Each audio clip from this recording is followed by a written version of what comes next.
Uncle जी अब ये जो है ना मिक्स क्रॉपिंग जो कर रखी है आपने, मतलब ये इसका क्या मतलब है? ये फायदा उठाने के लिए कर रखी है या करनी पड़ती है? इसके बारे में और बताओ।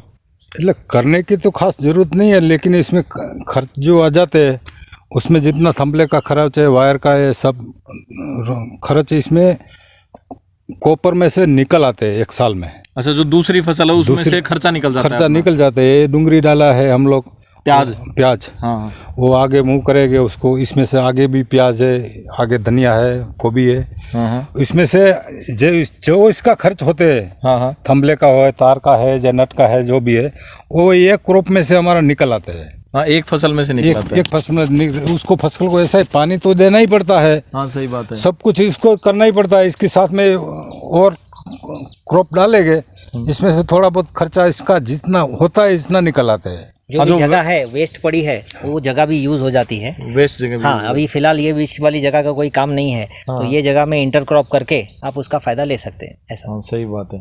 अच्छा अंकल जी एक बात और बताओ, फिर आपने ये अलग अलग फसल क्यों लगाई? एक ही तरह की लगा देते सब में?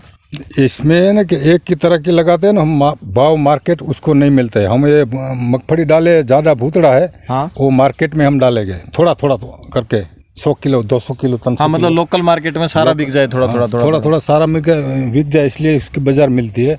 सब एक साथ में नहीं लगाते, उसका कारण वही है। डूंगरी है, लीली हम डालेंगे, वो मार्केट में चलाएंगे, उसका भाव भी बहुत बढ़िया मिलता है। 30 रुपया, 25 रुपया, 40 रुपया किलो इसका मिल जाता है, किलो के हिसाब से। यानी जो ज़्यादा डाल देंगे तो उसकी ज़्यादा उसकी मार्केट में मांग नहीं रहती है ट्रक बन के। ये बात बिल्कुल सही समझने की बात है।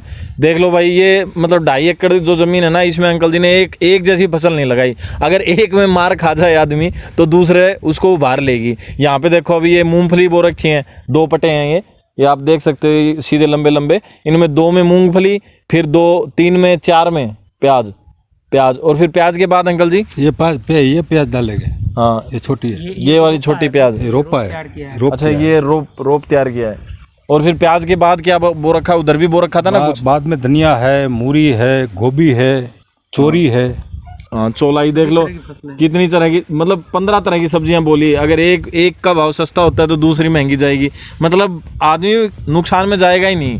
टोटली 0 बजट खेती है। सारा आपको पीछे दिखाया सुभाष जी ने जो वीडियो बनाया था, उसमें दिखाया था कि भाई वहाँ पे कैसे जीवामृत, क्या नाम था उसका? वेस्ट डीकम्पोज, सॉरी जीवामृत नहीं, वेस्ट डीकम्पोज का किस तरीके से प्रयोग किया है। मतलब कोई यूरिया नहीं, कोई DAP नहीं, कोई कुछ नहीं। और थोड़ी जगह में ये जो अभी हमने आपको फसल दिखाई ना, ये समझ लो 10 खेत वाला मालिक भी नहीं बना सकता इतनी। और वेस्ट पड़ी रहती है लोगों की, मैंने देखी है भाई। मैं 6 महीने से किसानों से मिल रहा हूँ, मेरा बचपन किसान में गुजरा है, लेकिन फिर बीच में पढ़ाई कर रहे थे। अभी जो 6 महीने है ना, मैं 6 महीने से वीडियो बना रहा हूँ, लोगों की जितनी वेस्ट जगह पड़ी रहती है ना, इतनी जगह में तो अंकल जी बहुत ज्यादा पैसे कमा रहे हैं। ये देख लो, ये दूसरा कोना है, हमने आपको दिखाया था ना वो वाला कोना, तो उससे ये दूसरा कोना है। ये मतलब वीडियो में आपको लंबा दिख रहा होगा, ज्यादा बड़ा खेत नहीं है। कितना 2.5 एकड़ का है ना? 2 एकड़, टोटल 2 एकड़ की जगह है। वो जो दूसरा कोना दिखाया था वो 2 एकड़ दूर है। 2 खेत समझ लो आप। हरियाणा में किले बोलते हैं, राजस्थान हरियाणा में किले बोलते हैं, तो 2 किले उधर था और ये 2 किले, मतलब 2 किले में 2 एकड़ में ये पूरी फसल इन्होंने ले रखी है। इसमें सारी चीज़ें बो रखी हैं। और अंकल जी अभी चाहते हैं कि आगे और इम्प्लीमेंट करूं मैं इसमें। ये फसल में तो ये बहुत ही बढ़िया हो ही जाएगा, इसमें अभी कुछ ज़्यादा करने की ज़रूरत नहीं है। जी। अब आगे जाना है, हाँ, तो भी हम लोग सोच रहे हैं कि आगे इसके बाद दूसरी खेत में हम जाएंगे। नहीं, इसमें तो कुछ करने की जरूरत नहीं, इसमें जगह भी नहीं है अभी। हाँ, सही बात। इसमें तो फूल हो ही इसमें है ही नहीं जगह। 2,500 जहाँ पौधे होने चाहिए थे, वहाँ अंकल जी ने 12,000 पौधे ले रखे हैं, देख लो। और वेस्ट नहीं है पूरा, मतलब विदेशों में जो खेती की जाती है ना, उस तरीके से कर रखी है और देसी तरीके से कर रखी है भाई। ऐसा नहीं है कि आपके पास बहुत सारे इंस्ट्रूमेंट वगैरह होने चाहिए, बिल्कुल देसी तरीके से। और ये 2 एकड़ में ना अंकल जी ने एक भी मजदूर नहीं रख रखा, सारा काम खुद करते हैं। और बोलते हैं कि कुछ काम है ही नहीं।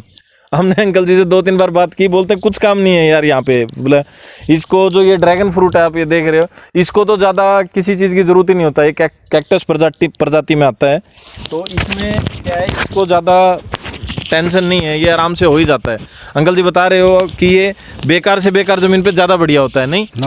अच्छी ज़मीन से बेकार ज़मीन में बहुत बढ़िया होता है, खारा पानी में से इससे भी बढ़िया होता है। हाँ, उसमें एक फंगस का ख्याल रखेगा तो इसमें दूसरा कोई आता ही नहीं है बस। और बाकी इसमें ज़मीन ओनली फॉर छाणियों खातर इसकी जरूरत पड़ती है, इसके सिवा कोई जरूरत नहीं पड़ती है। खराब जमीन है या अच्छी जमीन है, गोबर की खाद गोबर की खाद पुरानी जो डाल दी तो उसकी किसी की भी जरूरत नहीं पड़ती है भाई। पुरानी डालनी चाहिए, नई नहीं, ताज़ा नहीं। ताज़ा नहीं। पुरानी खाद यानी सूखे हुए गोबर की पुरानी खाद। और बताया कि भाई इसको कोई ज़रूरत नहीं है, जितनी ख़राब ज़मीन हो उतना ही अच्छा फ्रूट आप ले सकते हो। तो खारा पानी है तो और अच्छा हो सकता है। तो ये तो आप समझ ही गए होंगे कि भाई कम में ज़्यादा मुनाफा हो तो निराश होने की ज़रूरत नहीं है भाई। जो 10-10 खेत हैं जिनके पास और वो भी निराश होकर बैठे रहते हैं भाई क्या करूं, बिल्कुल निराश होने की ज़रूरत नहीं है। अंकल जी से सीख ले सकते हो भाई। यहाँ पे देख लो, सबसे अलग खेती थोड़ी करोगे तो अच्छा रहेगा। थोड़ा सा अलग अगर समझ के कुछ भी करते हो ना, कुछ भी थोड़ा नए आइडिया के साथ इंप्लीमेंट करते हो। ये अंकल जी से मैंने पढ़ाई के बारे में पूछा था, अंकल जी बोल रहे भाई मैं तो अंगूठा छापूं, अगर पढ़ा लिखा होता तो मैं भी नौकरी कर रहा होता पढ़े लोगों की तरह। तो इसका मतलब समझ लो, नौकरी करना कोई अच्छी बात नहीं है भाई। नौकरी तो गुलाम मानसिकता हो गई एक तरीके से। ये देख लो, थोड़ी जगह में अपने खुद के मालिक हैं और विदेश में भी बेच रहे हैं, एक्सपोर्ट कर रहे हैं, बॉम्बे भी जा रहा है सामान यहाँ से। ये 2 एकड़ जगह में से आप सोच रहे होगे कि मेरे को एक्सपोर्ट सामान करना है तो मेरे पास 50 एकड़ ज़मीन चाहिए। कुछ नहीं चाहिए भाई। आप कुछ अलग से इंप्लीमेंट करो तो ढूंढते ढूंढते लोग अपने आप आपके पास आ जाते हैं। अब ये यहाँ पे ड्रैगन फ्रूट अंकल जी ने देखो 140 रुपये का पौधा लिया था और अब खुद 40 रुपये में यहाँ के लोकल किसानों को दे रहे हैं। और अगर बाहर से किसी को चाहिए तो आप कॉन्टैक्ट कर सकते हो, उनको भी ये यहाँ से ट्रांसपोर्ट करके पहुँचवा रहे हैं।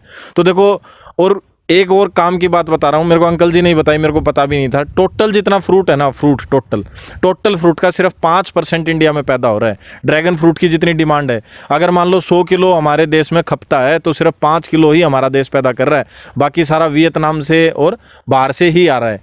तो देखो, अगर आप इसको करना चाहते हो तो लॉन्ग टर्म इन्वेस्टमेंट के लिए सबसे बेस्ट है।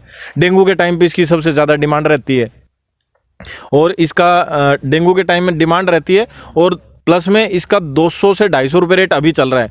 अगर मान लो ये पिट भी जाती है, आप एक मतलब नेगेटिव वे में सोच के चलो, अगर ये फसल पिट भी जाती है तो 20 से 25 रुपये किलो देगी, लेकिन खर्चा कोई नहीं है बाद में इसका, क्योंकि इसमें किसी भी तरह की दवाई नहीं छिड़कनी, ना कोई और किसी चीज़ का इम्प्लीमेंट करना, कोई यूरिया नहीं, कोई कुछ नहीं, और सबसे सस्ती फसल पड़ती है। अब मैं आपको आगे दिखाता हूँ फल तोड़ने के बाद का प्रोसेस क्या है, वो नेक्स्ट वीडियो में आपको दिखा देते हैं।